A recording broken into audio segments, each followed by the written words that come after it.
Hey folks, Andy Patton here. We are doing our second mailbag episode of the week. Monday focused on the Arkansas game and how Gonzaga handles physicality. Today's episode, we are talking about the future of the program, who is staying, who is going, what things could look like during the 22-23 season.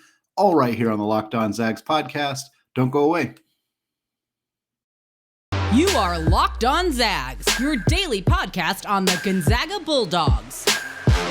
Part of the Locked On Podcast Network. Your team every day.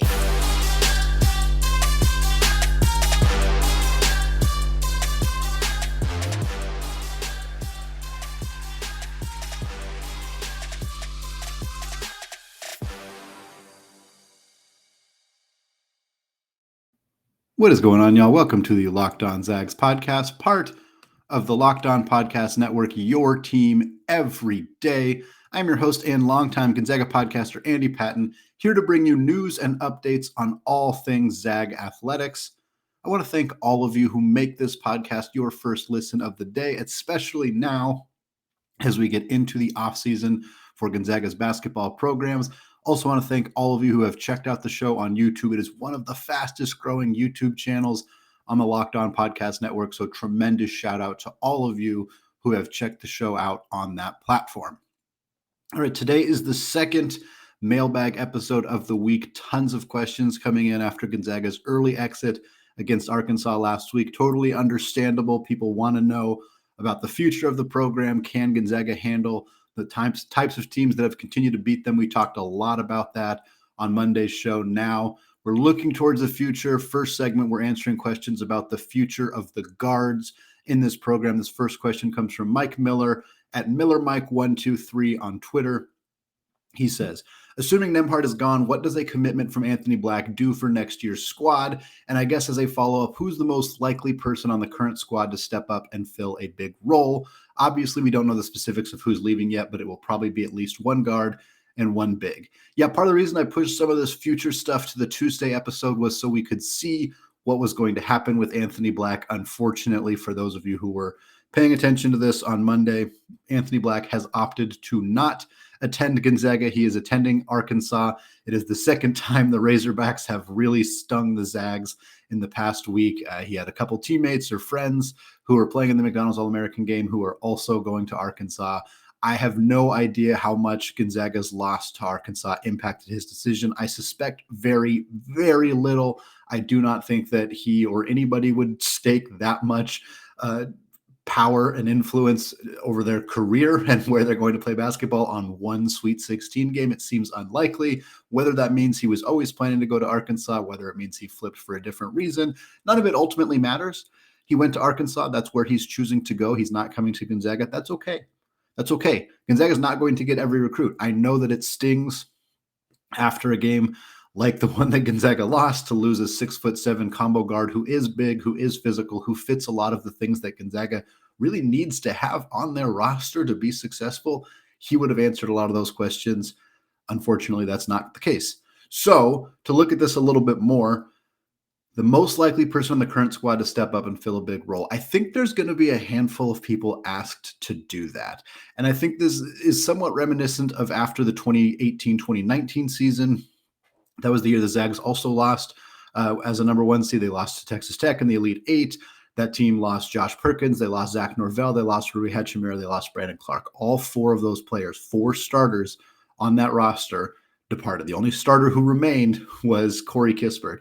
But Killian Tilly was on that roster. Joel Ayayi stepped up after having been virtually a non-factor in his career up to that point. The Zags went out and added Ryan Woolridge and Admon Gilder as transfers who were immediately eligible to play on that team. And lo and behold, that team was the number one ranked team in the country when the season ended in 2020 because of COVID. So Gonzaga has asked multiple players to step up before, and it has been successful. This year's team has two 5-star guards who played a limited role on the roster, Nolan Hickman and Hunter Salas. When you look at the development that Gonzaga has successfully done with so many other players in the program, the optimism surrounding these two guys should be very, very high. We don't want to put a ton of pressure on them. That's not what I'm trying to do here, and that's not what I necessarily want the fan base to expect them to immediately be the best two guards in the country next year, but they're going to be very, very good. And both of them are going to step into bigger roles. Obviously, Dominic Harris is a bit of a wild card in that situation, a guy we haven't seen very much of in his 2 years at Gonzaga because of injury. Assuming he sticks around, I think he's going to be a big piece next year as well. And then even in the front court, we'll talk more about the front court in the second segment, but you got Ben Gregg, you got Caden Perry. Obviously, there was some injury stuff with Caden. Ben, I think, arguably didn't develop the way that many people had hoped he would into that fourth big role for this team this year. But both those guys have the opportunity to play a lot more minutes next year, depending on what happens with some of the front court players. But I think that Gonzaga is going to supplement with a transfer portal.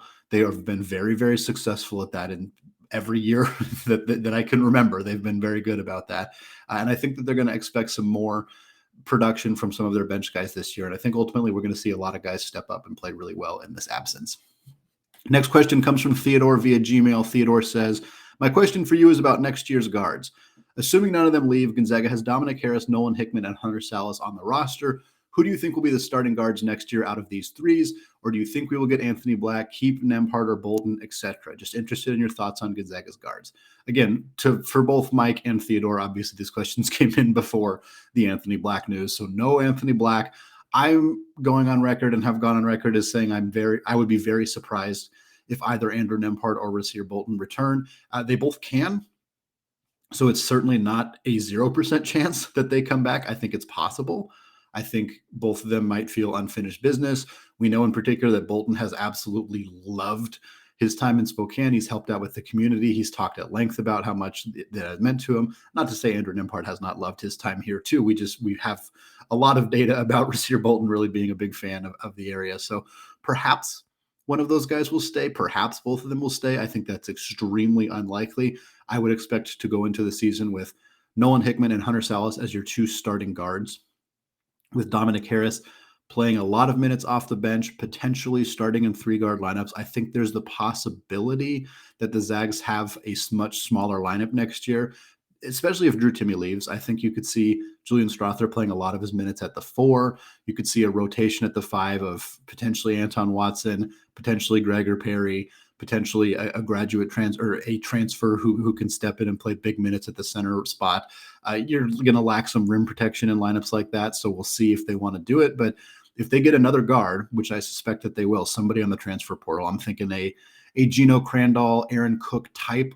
I don't know if they're going to go out and try to pursue a really high-level guard because they have high expectations for Hunter Salas and Nolan Hickman and their ability to step up and be the starting backcourt combination. And Dom, I think, is somebody they're going to rely upon a lot to play big minutes. So they don't need to go get, the best point guard on the transfer portal. They may instead go out and get a supplemental player who can just kind of help fill some of those roles. It's going to be interesting to see how the guard rotation shakes out. Again, I think the front court is going to make an impact in that regard on whether Julian Strother's playing some small ball 4, whether he's playing some 3, kind of how that ends up shaking out. But the Zags got some work to do to figure out what that backcourt's going to look like before the season starts. Next question comes from Stephen DeWitt at S_DeWitt11 on Twitter. He says, where will our 3-point shooting come from next year? It's obviously too early to tell. I think I don't want to answer every question that way, but it is clear that the roster is going to change somewhat significantly between today and late October when the season starts. Right now, I would expect Dominic Harris to be one of their primary outside shooters. He was a great outside shooter coming out of high school. He shot well in a very limited sample size as a freshman. He did not play last year, obviously, so it's a bit harder to know what his development has looked like behind the scenes and how healthy he is. We know that he's very healthy at this point and ostensibly could have played in these last few games. I don't know the exact situation there, but it seemed like he was pretty close. So hopefully he's fully healthy going into next year. I think he's the kind of guy who could knock down 40% of his threes and be like a legit knockdown shooter type. Julian Strother could very easily return. He's probably the biggest 50-50 for me. Him and Drew Timme are the big question marks in terms of who's coming back, who's staying. Strother shows up on a lot of draft boards. I know he did not have a good performance in the NCAA tournament, which is likely going to hurt his draft stock and potentially make it more likely that he returns. to Gonzaga. So if he comes back, he's got to be more consistent. He was fairly inconsistent at times last year, but this is also a guy who shot nearly 40% from three, even when he was inconsistent. So I know that the recent memories of him are not good, but Julian Strawther is a very, very good three-point shooter, and him and Dom could each be 40% guys. Nolan Hickman shot 39% through his first 19 games in college and then trailed off fairly significantly after that. I think fatigue set in. I think he was adjusting to playing a full college basketball season after playing high school seasons, which are much shorter. But again, I think he's a guy who can shoot it really well too. So I actually think three-point shooting on next year's roster might not be a huge issue, depending on who they find in the transfer portal, depending on a guy like Ben Gregg, who I think is their most likely candidate to be a good outside shooting big man next year. But I just don't know how much he's going to play. That depends on what else happens in the front court. Same with Braden Huff, who is coming in as a true freshman. I don't expect him to have a big role as a true freshman next year, but he's lauded as a guy who can really shoot it from beyond the arc as well. Last question of the segment comes from Brian Mary at BMaryZag on Twitter, who says, who do you feel will be able to take over games next season at the guard spot in the same way that Nigel and Jalen were able to when they were called upon? Yeah, so this is a big need for this team. It's something they didn't have on this past season's roster. And when they got stuck, when the half-court offense wasn't working, they didn't have somebody who could just go get a bucket. Obviously, Drew Timme, phenomenal scorer, and they could go to him. But when you want a guard who can just get downhill, who can draw contact, who can get to the free throw line, or who can finish through that contact and get a bucket. Jalen Suggs, phenomenal at that. One of the best playmakers, if not the best playmaker Gonzaga has ever had. Nigel Williams-Goss, same thing. These guys do not grow on trees. They are not easy to find. Gonzaga, I don't know that they have one on their current roster, and I don't know that they just go find one. It's really difficult to find guys like this. Nigel Williams-Goss is one of the top point guards in the entire country. When he came to Gonzaga, Jalen Suggs, obviously number 6 overall recruit, got selected 5th in the draft. These guys are really hard to find. Salas and Hickman are obviously both really talented guards who are going to step into bigger roles. I don't know that either of them are take over the game type scorers. Salas could be. He could be. He needs to be a better outside shooter, and I think that that's something that we saw him steadily improve throughout the year, and he will likely continue to improve as the season goes on. He's athletic enough, he's strong enough to get into the paint, to cause some problems that way. He's a little bit out of control. He's a freshman. That stuff happens. I think he has the best chance of being that guy on this team, but I think that we might be looking at another year where they don't have a Jalen Suggs type, because Jalen Suggs types are not on every roster every year. They're really, really hard to find. Salas would be my best bet for the guy who might do that next year, unless they go out and try to get one of the top tier guards on the transfer portal and can convince them to come to Spokane. All right, we're going to come back in the second segment. We're going to discuss the front court and a few other NBA draft Zag roster related topics. But before we do that, I want to tell you all about Stat Hero.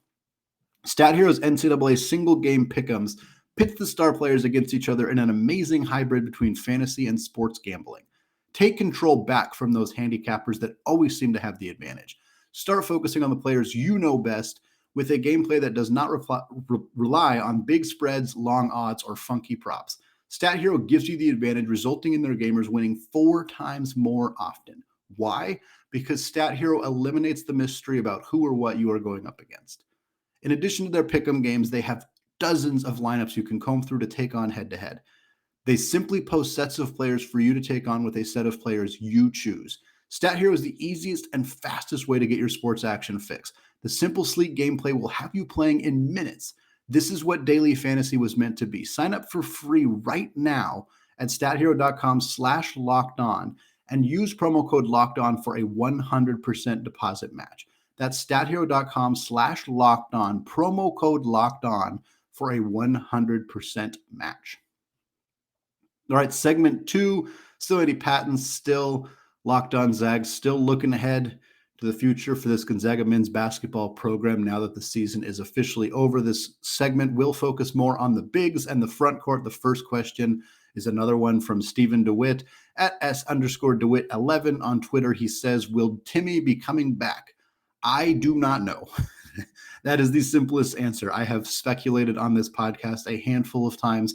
I have leaned towards him coming back. I am still probably 60-40 that he is going to return. It's a very interesting situation. Again, one that I have talked about and will talk about when we do draft profiles for some of these guys as the offseason goes on. But the quick and dirty is his game is just not modernized to the NBA game. He's not a switchable big in the pick and roll. He's not a good outside shooter. He's not a great rim protector. He's a very, very, very, very skilled low post scorer, but that's not a highly coveted skill in the modern NBA. That has not changed. So he has not done anything to improve his draft stock. Last year, he was considered maybe a second round pick. This year, it looks even less likely that he is going to be a second round pick. Does that mean he comes back? He can earn money through NILs. We already know that he has in the six figures in that conversation. He's also said that money is not a driving factor for him in his decision making. That does not necessarily tell us one thing either way. I think him coming back, being a four-year guy, one of the most hated players in college basketball, cementing his legacy as an all-time great Zag, even though he already has done so, is pretty appealing. And doing it while making money, while being a brand ambassador for Dollar Shave Club, for the casino, all of that stuff is a pretty good deal, as opposed to maybe making playing in the summer league, maybe getting a two-way contract, being a G League guy. Like those are the likely outcomes for him. Or of course he could go to Europe, and none of that is bad, for the record, or wrong, or anything like that. If he wants to make that decision and play professional basketball, which has probably been his dream since he was a kid, that is great. Absolutely go ahead and do that. But I don't know that coming back is going to increase his ability, his draft stock, or his likelihood of being an NBA player. So that's a factor as well. It's like, if I come back, am I going to, move the pendulum in some significant way? A lot of people like to use the Corey Kispert example. That's not going to be the reality for Drew Timme unless he comes back and hits 45% of his threes all of a sudden, which just seems unlikely. So he's in an interesting spot. I don't know what decision he's going to make. It would obviously be tremendously huge for the Zags if he could come back, reestablish himself as a National Player of the Year candidate, which he would be, and become one of the greatest statistical Zags of all time. Next question comes from Isaac Robertson at iRobertson_2 on Twitter, who says, if Chet and Timme leave, who will lead the front court next year? Will they try to get a big man from the portal? How do they prepare to prevent another lackluster performance in the tournament? Okay, two different topics here. We'll take them both one by one. Number one, the Zags are going to pursue a big man in the transfer portal. Even if Drew Timme returns, I think they may look for a big man in the transfer portal. We'll see. If Drew Timme returns, they have Drew Timme, Anton Watson, Ben Gregg, Caden Perry, Braden Huff. So that's a pretty big front court already. That's five guys that they probably want to find minutes for. So maybe in that situation, they wouldn't pursue a big in the transfer portal. But if they lose Drew and Chet, and you're looking at Watson, Perry, Gregg, Huff, I think at that point you're going to go find somebody on the transfer portal. There are already a lot of good bigs in the transfer portal. There are going to be more good bigs in the transfer portal. The Zags have had a ton of success finding big men in the transfer portal. Think Kyle Wiltshire, think Jonathan Williams, think Brandon Clark. Like, this has been an area of success for this program. So I think that they're going to do that quite heavily. We've already connected them to a handful of players. Fardaz Aimaq from Utah Valley is averaged 19 points, 14 rebounds last year for the Wolverines. He has already been in contact with Gonzaga. There's reportedly interest on both sides. We will see if that comes together. It probably depends on what happens with Drew Timme. But yeah, I think that they have some work to do in the front court as well, but it kind of depends on Drew Timme's decision-making. In terms of lackluster performance, I think that's a bit of a red herring in the sense of another lackluster performance. Yeah, they've had multiple lackluster performances, but this is the first one in kind of a while. Like, they went to the national championship last year. The year before that, there was not a tournament. In 2019, they went to the Elite Eight. Yes, they lost to a seed that was lower than them, but they went to the Elite Eight. So, like, I don't think that they're having these lackluster performances every single year in the NCAA tournament. I know that that's definitely what the national narrative is. I think it's a bit misleading. But yeah, the Monday's episode discussed a lot of what Gonzaga needs to do to avoid those matchups against those big physical teams that have seemed to cost them a lot in March. We didn't come to a full conclusion, because if we did, we would probably be getting paid a lot more money to help this basketball program. But ultimately, Gonzaga, the pace that they run at, the lack of physicality in the conference play, those things do probably hurt them when they get into March, and they probably need to find ways to make adjustments, whether it's prioritizing the half-court offense a little bit more, whether it's prioritizing a different type of recruit, whatever it may be. There are some adjustments that need to be made for this team to get over the hump. Final question of the second segment is from Jimmy Brown at JBrownBuzzCity on Twitter. He says, with all the talk of who stays or who goes, looking back over the past decade or so, which Zag made the worst decision? I nominate Zach Norvell. Everybody loves to dunk on Zach Norvell, man. Everybody loves to do it. I'm going to tell you right now, my answer to this question, without a doubt, immediately wrote it down, was Elias Harris. And I know that that's kind of flipping the question on its head a little bit. But for me, in the pre-NIL era, before college athletes could make money, it was never a bad idea to leave early, ever. The NCAA robbed these kids of the ability to profit off of who they are. These are kids, and I don't know Norvell's entire story. I do not. I know that he's from Chicago. That is the extent of what I know. But he probably wanted to make some money for his family, and he went out and did that. Yes, he did not stick in the NBA, and it is a bummer because I think he is talented enough to do so. Yes, had he stayed in college, there is an opportunity that he could have potentially built up his draft stock, become a better basketball player in college, and had a more successful career, potentially sticking longer in the NBA. I'm not going to disagree with any of that. Zags also saw a tremendous emergence from Joel Ayayi the following year, so perhaps Norvell would have stalled out. Perhaps there's always an injury risk that could have happened. He could have not had as good of a performance, and he would have been older. He would have been another year without making any money, and he wouldn't have been a whole lot closer to his dream. That is the risk that you take, and that's what happened with Elias Harris. Elias Harris was a first-round pick after his freshman year. Every mock draft that existed at the time in 2009 had Elias Harris going in the first round or at least in the mid-second round. Elias Harris came back to Gonzaga, and he had 3 more great years in a Gonzaga uniform. He's one of the greatest scorers and rebounders in the school's history, but he aged out. The projection that these teams had for him is like, oh, he's going to project into a really good outside shooter. He's going to be a 3-and-D wing up the next level. Those things didn't happen. And he didn't get worse. He just did not improve dramatically as a collegiate player. His best seasons were his freshman year and his senior year. And after his senior year, he did not get drafted. He played 2 games in the NBA. Elias Harris, his decision to not leave after his freshman year potentially cost him a lengthy or at least multiple year NBA career. So that was the worst decision. I don't like this game all that much because I think that everybody makes a decision based on what is best for them. And sure, decisions may not work out, but it doesn't necessarily mean that it was the bad decision at the time. I would rather be in Zach Norvell's shoes playing professional basketball earlier in my life than in Elias Harris's shoes and wondering if I should have left earlier and potentially carved out a career that way. All right, third segment coming up. We're sticking with the future theme of the episode. We're going to discuss the WCC. We're going to discuss Gonzaga's path back to the Sweet 16. But before we get there, let's talk about BetOnline. After months of playing, college basketball has determined the top teams for the Final Four and will determine this year's national champion this week. While the Zags unfortunately fell short of the game's pinnacle week, that does not mean fans cannot remain in on the action. BetOnline.net is your number one source for all things betting and sports information.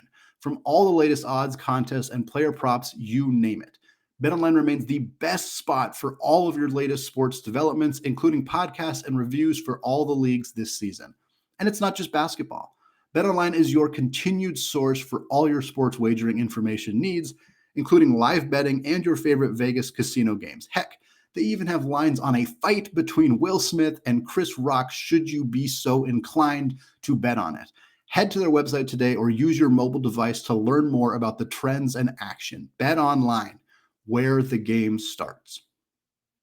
All right, segment 3, still Andy Patton, still Locked On Zags, still answering listener-submitted questions for Mailbag Tuesday this week. 2 mailbags before we get into our season in review series, talking about every player on the roster and how they did this past season. This next question comes from Mike Curtis at upper905215 on Twitter. He says, do the Zags extend the Sweet 16 streak to 8 years next year?